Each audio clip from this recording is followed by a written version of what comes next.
Gospel of Matthew chapter 24, verses 36 through 44.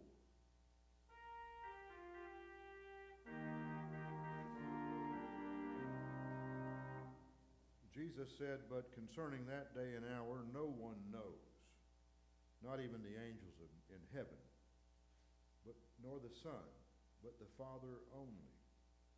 For as were the days of Noah, so will be the coming of the Son of Man. For in those days before the flood, they were eating and drinking, marrying and given in marriage, until the day when Noah entered the ark. And they were unaware until the flood came and swept them all away. So will be the coming of the Son of Man. Then 2 men will be in the field, one will be taken and one left. 2 women will be grinding at the mill, one will be taken and one left. Therefore stay awake, for you do not know on what day your Lord is coming. But know this, that if the master of the house had known in what part of the night the thief was coming, he would have stayed awake and would have not left his house to be broken into.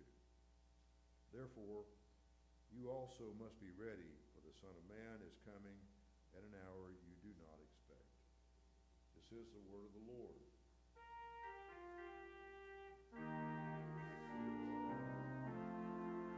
Please be seated.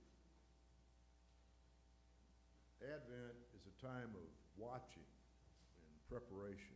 You know, we all kind of get in the Christmas spirit early because just as sure as October is in our stores, Christmas happens at the same time. So by October 31st, you're already looking at Christmas decorations everywhere you go, hearing Christmas carols on the radio, and of course having tempting days like Black Friday, for instance, Black Friday, where you're going to be on Amazon all day, or you used to be, but now Amazon deals aren't so good. We're finding out they jack the price up before they lower it. You can do almost as well if you go to a store. And I usually had an annual liturgy. Every Thanksgiving, I would not fail to go to Best Buy and find some kind of a bargain there. And I mean, I got hard drives for a third of the price, and I mean, all kinds of good deals, because I'm a techie. I love electronics. And I want y'all to know I have totally repented of my ways. I did not go in a Best Buy store this year. First time in 10 years. I feel like I've accomplished something. And I didn't spend any time on Amazon. I'm going to wait till Cyber Monday for that. But we're all preparing. How many of you have already started to think about Christmas gifts? Raise your hand. You're preparing. Christmas cards. Anybody think about those? I mean, preacher's way ahead of me. He sends one out before first Sunday of Advent. That's a good idea. But I think Advent's a time of reunions too, where we see family again. A lot of families have difficulty because as newlyweds come into the picture, can't figure out which side to go to. And I have a suggestion, having gone through all that. First of all, as a couple, decide to alternate between Christmas and Easter, and then swap it each year. That way, every other year, you're with one side or the other. How's that sound like a solution to y'all? Anyway, it might help for those that are trying to decide. But we're preparing for Christmas. We're preparing our hearts for Christ. And as we think of heaven and what all God's prepared for us, we also go back during this season of Advent and remember all Christmases past. It brings back a flood of memories of family and gathered families. And we watch, in my case, I watch the evolution of families, because when we were gathering, as I shared with someone this evening, we had 120 show up in Marshall, Texas in 1990 for the first Putnam family reunion and the last that I've seen since then. But if we had a reunion now, it would take over 500 because my brothers are very prolific. They had a lot of kids, and the kids had a lot of kids. I mean, Byron had 6 girls, and they all are bearing children now. And Wesley only had 3 sons, but One of them made up with it for all of that with having 10 kids, like my dad had 10 kids. So there's Putnams everywhere, nieces and nephews I can't count. And I'm sure it would be a building of 500 now. But as I've gotten older, I've become sort of a grandpa. And just as all the other grandpas, they've all got their families now to go to. So times do change. But we still prepare. As we look at this story, he said, concerning the day or hour, no one knows. The disciples wanted to know, when's your return? When are you coming again? When will the coming of the Son of Man be? And Jesus tells us something about that, of that day and that hour. No one knows, not the angels of heaven nor the Son, but only the Father knows. The when is hidden. The who is revealed. And the church is not invited to calculate, but to trust. Not to speculate, but to stand ready. So in our Lutheran confessions, it reminds us that Christ will return bodily, visibly, and gloriously. Not symbolically, not spiritually only, but surely as he ascended. The Bible tells us that the angels, as they were watching Christ go into the clouds, they said, why are you staring at the clouds? He said, this same Jesus is coming back in the same way that you saw him ascend. And the Bible tells us he's coming on clouds of glory. There's also the character of these days. Jesus describes the world before his coming not to terrify us, but to ready us. As the days of Noah were, so shall also the coming of the Son of Man be. People will be living ordinary lives, eating and drinking, marrying and given in marriage. Judgment does not fall because people were unaware, but because they were unwatchful. They knew not until the flood came and took them all away. So also shall the coming of the Son of Man be. Back in the 70s, I think it was Larry Norman or maybe Chris Christopherson, I'm not sure which one. Chris might have sung it, but it was a song called I Wish We'd All Been Ready. It was a real popular song back then, two men walking up a hill, one disappeared, one left standing still, using these verses. And it was kind of an interesting song. Advent reminds us that we should be aware and alert, for we don't know when the coming of the Son of Man will be. The best way to live every day is though it were your last. Live every day fully. And the Bible tells us if we'll just keep two commands, we'll be just fine. To love your neighbor as yourself, to do unto others as you would have them do unto you, of course, and lay down your life for your friends. So this tells us all also that there's coming a time when there'll be two in the field, one taken away, the other left. Jesus said in verse 40, 2 women shall be grinding at the mill, one shall be taken and the other left. That's not about morality alone, but faith.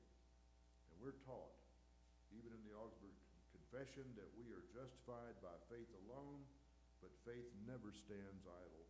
Faith watches, faith repents, and faith clings to Christ. Our faith is made vital not only by looking at the past, having memories of other Christians who have led us to where we stand in our faith. One professor in seminary told me we're standing on the shoulders of giants. And I never really understood what he meant by that. But when you think back on the history of this church and other churches you've been a part of, and all the people that had played a role in your becoming the person that you are, they played a role in your commitment to be in church on the Sabbath, your commitment to continue the heritage, the legacy. It's a good call. And it's something we should never abandon. Keeping the 10 Commandments was never an option. And we are fulfilling them here in Lindenau. As were the days of Noah, so will the coming of the Son of Man be. For in those days before the flood, they were eating and drinking, marrying, giving in marriage, until the day Noah entered the ark. Now, they were ridiculing him for building a boat on dry land. It took him years to build it. And the ridicule turned to cries for help when the floodwaters came. Now, we're not really acquainted with floodwaters much in Texas, but we recently were. We found out that it's not wise to build a house on the edge of a river, especially not within the bounds of where the 100-year flood might rise. And of course, we had that exceeded just a few miles from here. You know, what seems like a tranquil situation can turn into a storm and your worst nightmare. And that's how the flood swept them away. Think about it. So will be the coming, he said, of the Son of Man. He's coming like a flood. 2 will be in the field, 1 taking the other left, 2 women grinding, 1 taking the other left. Therefore, stay awake. I got to that verse in one church. I've preached this text a few times because every 3 years you'll hear it exactly the same way in your liturgy. And I said, stay awake, and when I said it, there was an usher on the back row who was sitting in a metal chair. And when I said that loudly, his rear hit the floor and the chair went flying. I woke him up. His name was Charlie, by the way. I actually said, stay awake, Charlie. That was the wrong thing to say. Bless his heart. He took up the offering every Sunday. He took it home in his hat. He had a cowboy hat. He took the offering home in his cowboy hat every Sunday. He was also the town feed store owner. Good old Charlie. And you know, we don't know when he's coming, when Christ is coming again. It could happen today. It could happen tomorrow. But the main thing is that we're watchful. We're awake. We're not. Jesus goes on to say, stay awake, for you don't know on what day your Lord is coming. But you know this, if the master of the house had known in what part of the night the thief was coming, he would have stayed awake and would not have left his house to be broken into. Has anyone ever endured a burglary? I know that in our community, not too long ago, ranches were being burglarized. And we had all these Republicans showing up in Cuero beating their chest, law officers, about how wonderful things were. And that very week, we'd had three break-ins, so I brought that up at that meeting, and I probably should have kept my mouth shut because I embarrassed those lawmakers. They were talking about how safe things were and how, you know, how much they had done to protect citizens throughout the county, and here they had failed the very county to which they were speaking. Failed them miserably. But if you'd known, you would have probably put cameras up on the trees, you know, those kind that take pictures of when the car comes in, or when the deer goes by. You've got those. Or where the hogs are running wild. But to put those same cameras where you can get the license plate coming and going, and you're covered. You know who did it. But all that was told to many farmers after the fact, right? Had they known, they probably would have been on the ranch at that time with a shotgun across their lap sitting on a rocking chair. And I'm pretty sure they might have turned around. But we don't know when Christ is coming again. The anticipation is sometimes like watching a bottle of Heinz ketchup pour out real slow. You remember they had that commercial with Heinz ketchup. Anticipation, anticipation, it's making you wait. And it truly is making us wait. We wonder, when is Christ coming again? And is the world getting worse as he said it would? Or morals declining as he said they would? Is turmoil increasing? Or earthquakes and famines and pestilence increasing?